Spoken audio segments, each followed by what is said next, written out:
Meron tayong injury.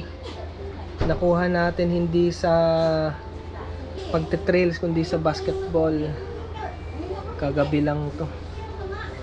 So hoping na maging okay to. May plano pa naman ako mag-trail ngayong weekend.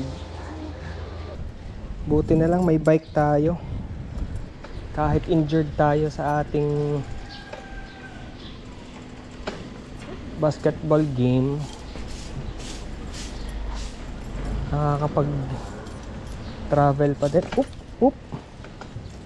Kikam pa sa pusa. Kasi kapag may sprain ka at naglakad ka at wala kang crutches or saklay, ang tendency buhat ng ankles mo or knees, majority of your weight bearing kasi ang ankles natin eh.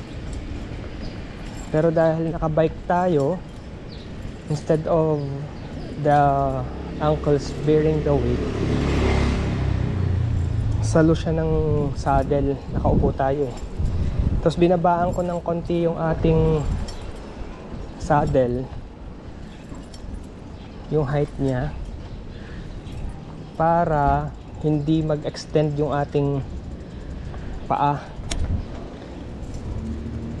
Kumbaga neutral position siya, from nakabend ang knees lang, sa dulo naka neutral pa din yung ankle natin.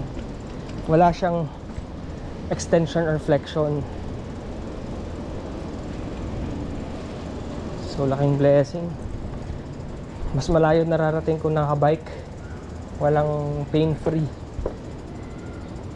kesa maglakad ako loob lang ng bahay, paiyak na ako sa sakit. Let's see kung kaya pa rin mag-trail sa weekend or next week, depende sa progress ng ating paa.